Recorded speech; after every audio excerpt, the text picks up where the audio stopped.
Hey, what's up guys? Oke guys, di video kali ini gue akan menceritakan seluruh cerita dari film Deep Hatred yang dirilis pada tahun 2022. Film ini diawali dan memperlihatkan seorang pria yang dibawa secara paksa ke pinggir danau oleh dua orang pria misterius.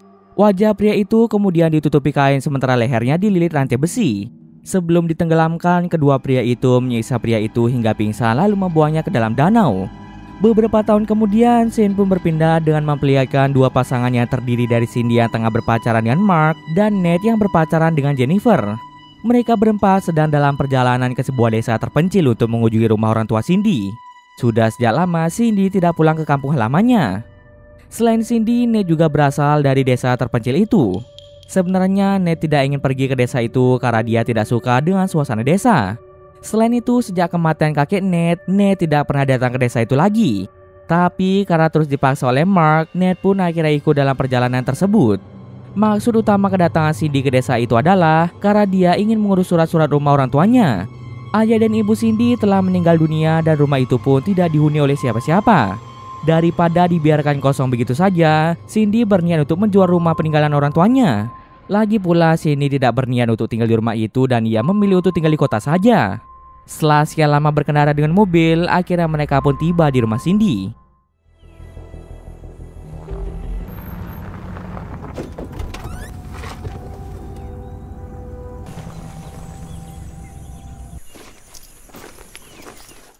Mereka pun segera membawa masuk barang-barang mereka ke dalam rumah Cindy. Kemudian Nate dan Jennifer memutuskan untuk berenang di kolam renang, sementara Cindy dan Mark memutuskan berkeliling rumah Cindy sambil mengingat kembali masa kecil Cindy ketika berada di rumah tersebut. He was hoping you'd come back, wasn't he? Come on. You'll feel better after a massage. It smells like mold. Pada siang harinya, Cindy, Mark, Nate dan Jennifer berkumpul di luar rumah sambil berbincang-bincang. Nate bertanya pada Cindy saat dia berada di kolam renang, dia melihat sebuah simbol aneh. Simbol itu biasanya dipasang di rumah warga desa untuk mengusir aura jahat agar tidak mendekat ke rumah mereka. Tak berselang lama datanglah dua orang bernama Ben dan Adam yang merupakan tetangga Cindy. Mereka berdua merupakan teman dari orang tua Cindy. Mereka datang ke sana hanya untuk menyapa Cindy setelah sekian lama tidak berjumpa. Sebelum pergi, Ben meminta mereka untuk berhati-hati ketika keluar di malam hari.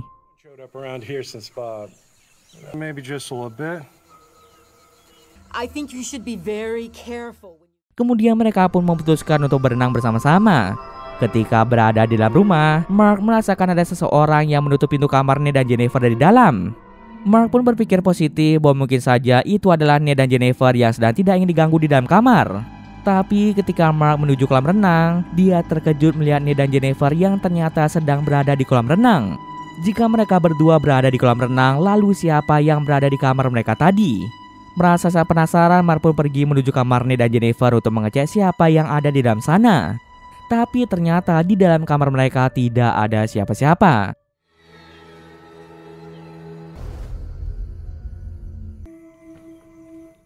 Di sisi lain, Cindy mengajak Jennifer berkeliling ke daerah sekitar rumah Cindy.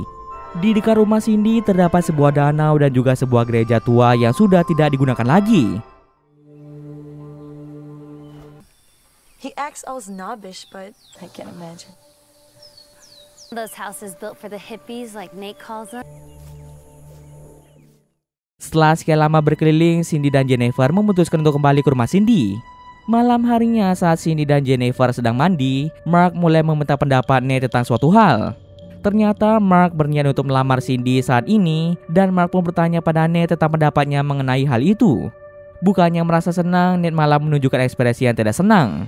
Nate meremehkan cincin lamarannya akan diberikan Mark pada Cindy dan menilai bahwa cincin itu sangatlah jelek. Akibatnya Mark pun menjadi tidak percaya diri untuk melamar Cindy.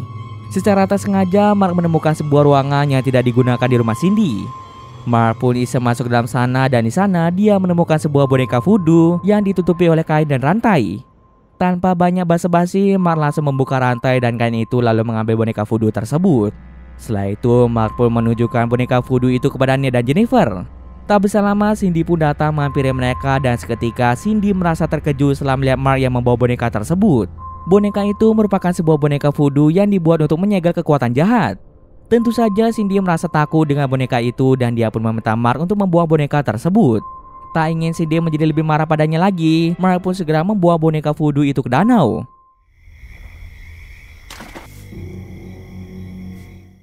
Di tengah malam, Cindy mengalami mimpi buruk melihat ayahnya yang berada di gereja tua dekat rumah Cindy. Dalam mimpinya itu, ayah Cindy meminta maaf pada Cindy akan suatu hal, dan tiba-tiba saja muncullah sosok bertopeng yang mulai menyerang ayah Cindy dan juga Cindy. Keesokan paginya, Cindy ditemani oleh Mark sedang membereskan berkas-berkas rumah yang harus dia persiapkan untuk menjual rumah tersebut. Ketika sedang memilah berkas, Cindy bercerita bahwa dahulu tanah itu dibeli dan dimiliki oleh kakek Nate. Kemudian kakek dari Nate mengajak penduduk yang tinggal di hutan sebelumnya, termasuk keluarga Cindy, untuk pindah dan tinggal di lahan yang telah dia beli. Sebagai imbalannya, mereka harus mau membantu kakek Nate menjaga dan merawat perkebunan milik kakek Nate. Setelah urusannya selesai, Cindy dan Mark pun segera menghampiri Nate dan Jennifer yang sedang bersantai di halaman luar. Lalu mereka pun berbincang tentang kakek Nate yang sangat kaya raya.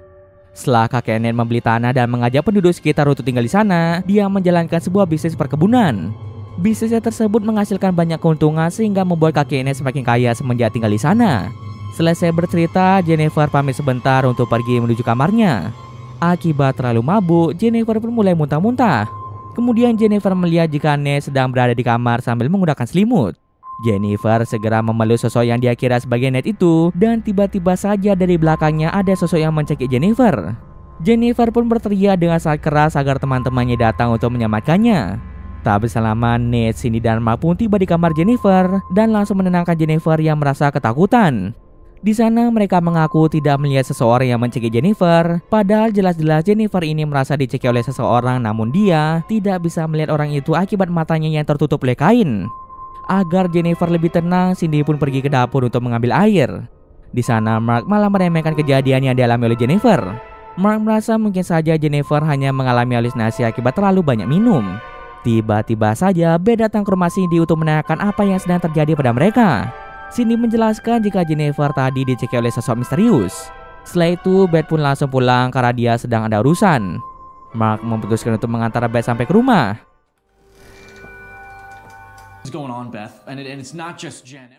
Sesampai di sana, Mark dan Beth mulai berbincang tentang seseorang yang menyerang Jennifer tadi. Mendengar hal itu, Beth mengaku jika dirinya tidak tahu apa-apa soal itu. Tiba-tiba saja Mark malah menyentuh sebuah vas yang tidak boleh disentuh sembarangan orang. Beth pun sedikit kesal akan hal itu karena Mark bersikap tidak sopan di sana. Tak bisa lama datanglah Adam ke rumah tersebut. Kemudian Mark pun melihat sebuah foto yang di dalamnya terdapat ayah Cindy, ibu Cindy, Beth, dan juga Adam. Selain itu, ada juga seorang pria misterius berada di dalam foto itu. Adam menjelaskan jika pria itu bernama William dan dia sudah lama meninggal dunia. Ketika sedang membicarakan William, Beth terlihat sangat kesal. Menurut Beth, William adalah orang yang jahat dan ingin melakukan balas dendam. Di tengah perbincangan, Adam langsung meminta Mark untuk kembali ke rumah Cindy. Dalam perjalanan pulang, Mark bercerita pada Adam tentang dirinya yang menemukan sebuah boneka voodoo yang ditutupi kain dan rantai besi berada di dalam rumah Cindy. Tanpa mengetahui fungsi boneka itu, Mark pun langsung membuka kain dan rantai besi yang menutup boneka itu. Akan tetapi, Mark malah dimarahi oleh Cindy yang tidak suka dengan keberadaan boneka tersebut. Alhasil, Mark pun terpaksa membuang boneka itu ke danau. Seketika, Adam pun merasa terkejut karena Mark berani-beraninya membuka sebuah boneka voodoo yang berisi ilmu sihir dan malah membuang boneka itu ke danau. Boneka voodoo itu dibuat oleh ayah Cindy, memiliki tujuan untuk melindungi Cindy dari sesuatu yang jahat.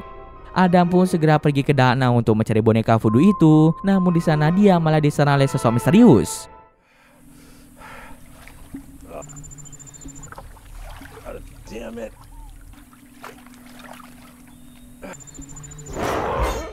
Sementara itu, Cindy memutuskan untuk melakukan jogging di sekitar rumahnya.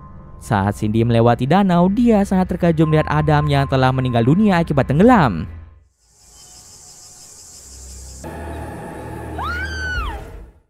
Cindy pun segera memberitahukan hal itu pada Mark, Nate, dan juga Jennifer. Mereka bertiga, yaitu Cindy, Nate, dan juga Mark, kemudian pergi ke rumah Beth untuk memberitahukannya tentang kematian Adam. Beth pun merasa bersedih atas kematian suaminya tersebut. Mereka menyarankan Beth untuk menelpon polisi agar mereka bisa mengusut penyebab kematian Adam. Akan tetapi, Beth menolak untuk melakukan hal itu. Beth tahu jika polisi tidak akan mau membantunya, dan lagi pula Beth sudah memiliki firasat bahwa yang melakukan pembunuhan itu adalah arwah William yang ingin melakukan balas dendam pada mereka. Namun Beth tidak menjelaskan mengapa William sangat membenci mereka. Beth, please calm down. I know it's a difficult. No one can help you. Mulai merasa jika mereka tidak aman berada di sana, mereka pun berniat untuk pergi saja dari daerah tersebut. This is the last thing I need right now.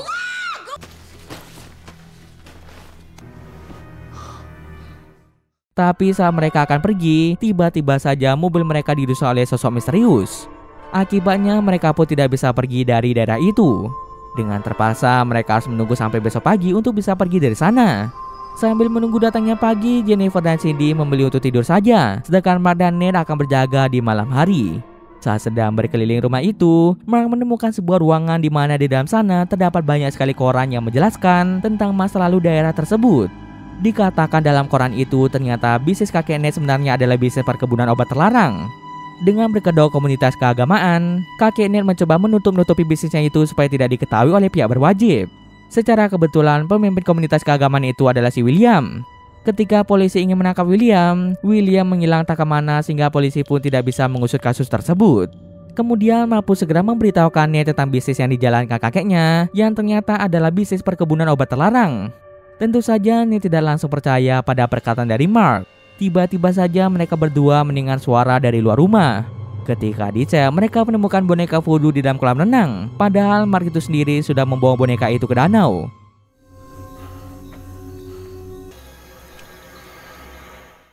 Di sisi lain memperlihatkan Jennifer yang terbangun di tengah malam setelah mendengar suara dari kamar Cindy.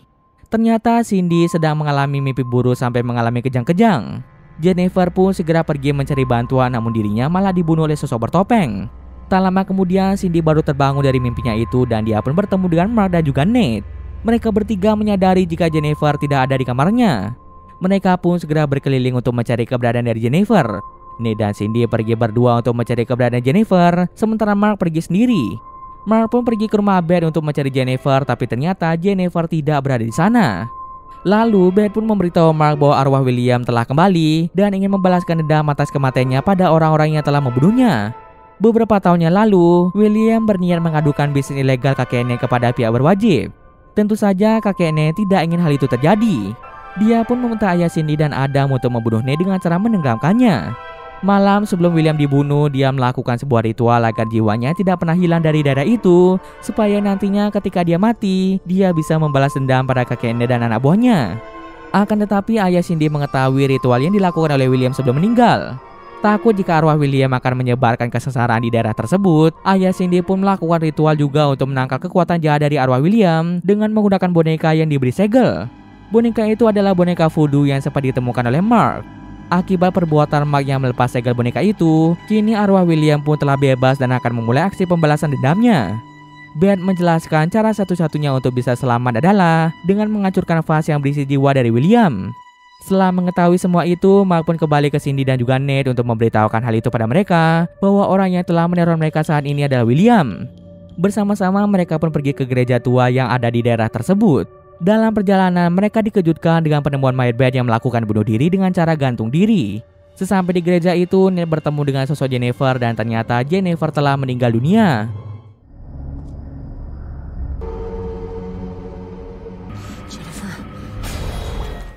Dari belakangnya muncullah sosok misterius yang langsung membunuhnya dengan sadis. Di sisi lain, Cindy dan Mark pun telah masuk ke dalam gereja itu, dan di sebuah celah bataku, mereka menemukan vas kecil yang berisi jiwa William. Ketika Mark akan menghancurkan vas tersebut, tiba-tiba saja Cindy mengalami kejang-kejang akibat gangguan William. Selain itu, sosok arwah William juga berusaha untuk mencekik Mark.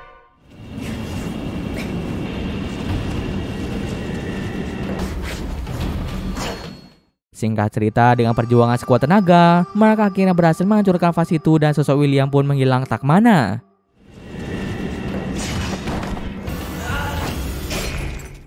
Kejang-kejang yang dialami Cindy juga telah berhenti. Mark pun segera membawa Cindy keluar dari gereja tersebut. Keesokan paginya, Mark dan Cindy memasang tanda rumah bahwa rumah itu akan dijual. Lalu mereka berdua pun segera masuk ke dalam mobil untuk berangkat pergi dari sana. Saat Cindy menatap mata dari Mark, Cindy melihat sekilas tindakan yang dilakukan Mark selama berada di sana. Ternyata setelah Mark melepaskan boneka voodoo penangkal roh jahat itu, tubuhnya mulai dikendalikan oleh arwah William. Terungkaplah bahwa sebenarnya Mark lah yang telah membunuh Adam, Beth, Jennifer, dan juga Nate. Semua itu dilakukan Mark secara tidak sadar ketika dia dirasuki oleh arwah William. Kini setelah arwah William dibebaskan dari vas itu, arwah William pun merasuki tubuh Mark secara seutuhnya. Scene akhirnya memperlihatkan wajah Cindy yang ketakutan setelah mengetahui hal yang sebenarnya terjadi. Kemungkinan besar Cindy akan dibunuh oleh William yang ada di dalam tubuh Mark akibat perbuatan jahat ayah Cindy kepada William dulu. Dan cerita pun selesai. Oke, mungkin sekian dulu video kali ini. Jika ada salah gue maaf. Oke, see you next video guys.